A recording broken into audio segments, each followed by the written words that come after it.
Imagine waking up on a strange planet where everything around you wants you dead. That's exactly what happens to John Carter. One moment, he's on Earth, running from his past, and the next, he finds himself on Mars, surrounded by creatures and people he's never seen before. But there's something different about him here. On this planet, John can jump higher, move faster, and fight stronger than any normal human. And before he can even understand what's happening, he gets caught in a massive war, with an entire planet depending on him.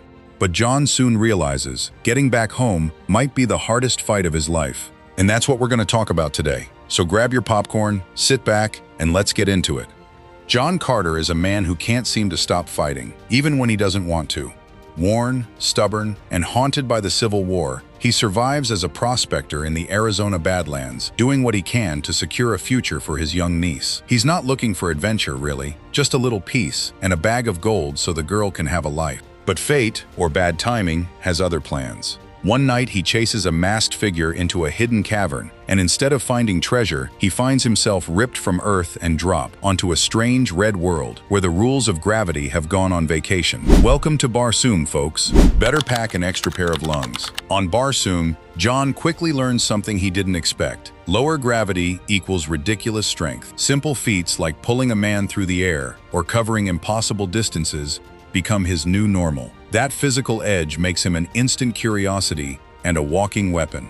It's also the reason he survives encounters that would have killed other men. And oh, the men he meets here are not like any he'd seen on Earth. First, there's Tars Tarkas, a scarred, four-armed Thark warrior who is equal parts fierce and surprisingly thoughtful. Tars is an outsider among his own people, a leader in exile of sorts, and he has his own code of honor. Against all odds, John and Tars find a rough brotherhood. It's the kind of alliance that starts with suspicion and inches into respect, and you can almost see the two of them grimacing at each other, while both knowing they've found the kind of ally you only get in stories where the planet itself seems determined to punish you. Then there's Dejah Thoris. She's a brilliant, stubborn princess of Helium, a city-state with its own fragile politics and looming enemies.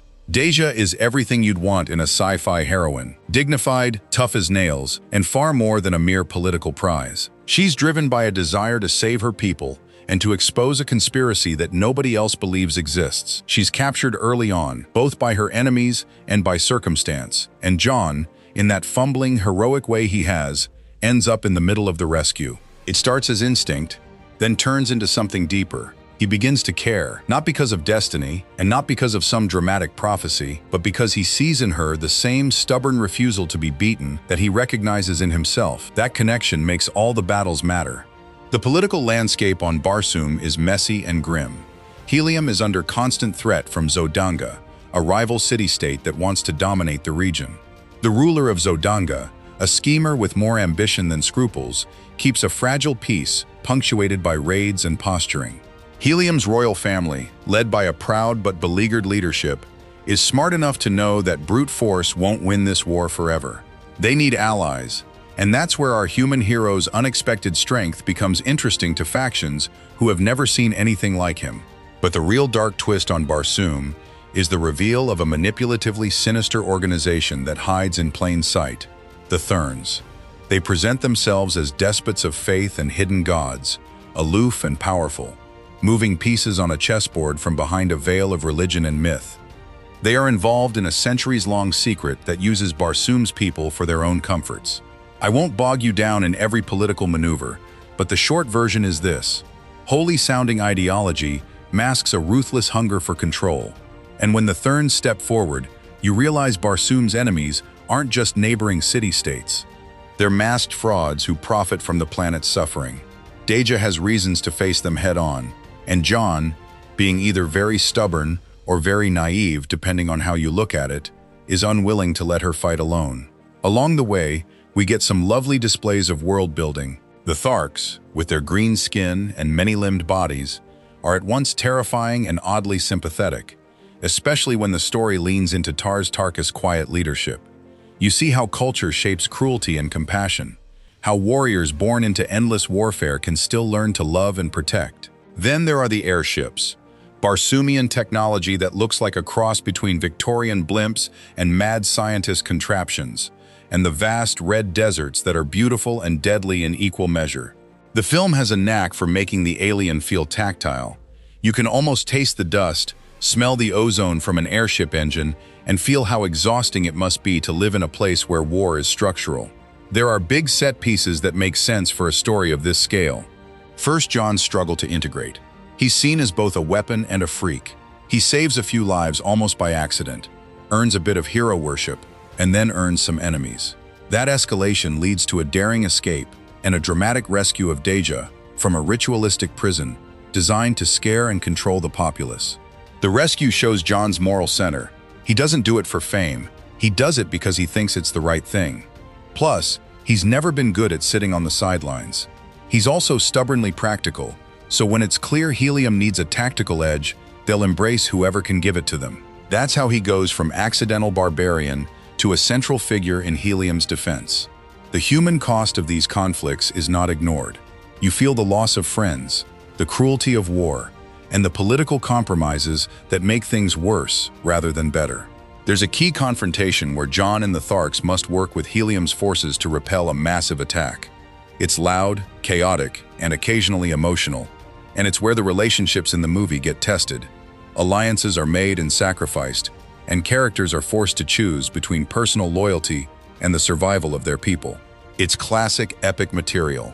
Hand-to-hand combat, desperate charges, and a lot of shouting. But it's tied to smaller moments that matter, like a quiet conversation where Deja and John share their fears and their stubborn hopes. One thread that keeps pulling at the story is John's longing for home. Even as he becomes a figure of myth on Barsoom, he remains human. He's not a conqueror by temperament. He's a man who wants to do right by his family back on Earth. There's a touching sequence where the weight of his responsibilities and his impossible new life collide.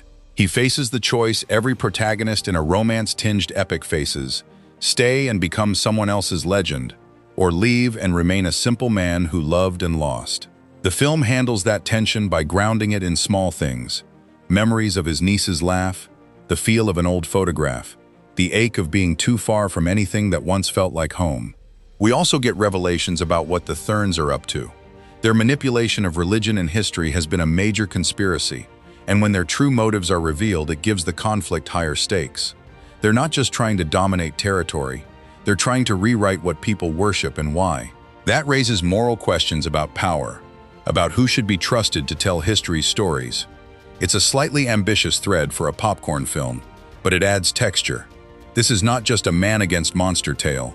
It's about the abuse of ideology and how easily the suffering of ordinary people can be turned into someone else's profit. The climax blends personal stakes with planetary consequences. John, Deja, Tars, and a ragtag alliance of helium soldiers and Tharks face off against both the armies of Zodanga and the hidden manipulations of the Therns. Battles are fought for control of the atmosphere engineering device at the heart of the conspiracy, and for the survival of helium as a political entity. The climax gives John a chance to use his newfound abilities in ways that feel earned, not just flashy. He's not invincible. He gets beat up, humbled, and forced to adapt. But his courage makes a difference. There's a bittersweet touch to the ending. The immediate threat is neutralized. The conspirators are exposed, and the balance of power shifts. But peace on Barsoom doesn't come like a neat Hollywood package. Losses are real, and the world is still scarred. Yet there's hope in the form of relationships mended, and characters who choose better futures. John has to make a pivotal decision: return to the life he once knew, or embrace the complicated, dangerous world where he'd become someone meaningful. The romantic thread with Deja matters, because it's not built on soft cliches. They are two stubborn people who find something in the other that makes them willing to keep fighting, not because it's easy, but because it's worth it. If you like a little humor mixed with the gravitas, the movie sprinkles it in where it can, often via the rough banter between John and Tars Tarkas, or through Sola, a woman tied to the Tharks who provides dry, salty commentary on human behavior. Those moments serve as small breaths between the large-scale scenes of political intrigue and battlefield chaos. It keeps the story from feeling oppressively serious and gives the characters room to breathe and be human. There are, of course, rough patches. The pacing occasionally lurches when the plot needs to explain its own backstory, and some subplots feel like they could use a tighter edit. The visual imagination is sometimes constrained by CGI choices that try to do too much, but when the film commits to a duel, a chase, or an emotional beat, it usually delivers. What stands out is the film's heart. It's not afraid to root for a flawed hero who stumbles his way toward being brave. By the time the credits loom, you're left with the impression that John Carter has changed more than the world around him. He has moved from a man who ran from pain and duty to someone who embraces both with a measure of humility. He didn't become a conqueror, which is a refreshing twist. He became a protector, and that's a solid, old-fashioned payoff. The story closes in a way that promises more. There are threads left untied, alliances that could fray or deepen, and you get the sense that if John chose to, he could keep walking between worlds, fixing wrongs, making enemies, and maybe, if he's lucky, finding a little peace along the way. So, in short, John Carter is an adventure about a displaced veteran who becomes an unlikely hero on an alien world. It's about friendship and loyalty, a political conspiracy disguised as faith, and a stubborn, slow-burning romance. It's not flawless, but it's sincere, often visually daring, and anchored by characters who feel like people rather than just archetypes. If you like your sci-fi with a healthy dose of swordplay, big skies, and the kind of grizzled optimism that only a man who's seen too much can offer, this one's worth a watch. And if you come away with any advice for John, tell him to keep his boots on and his heart open. He's going to need both.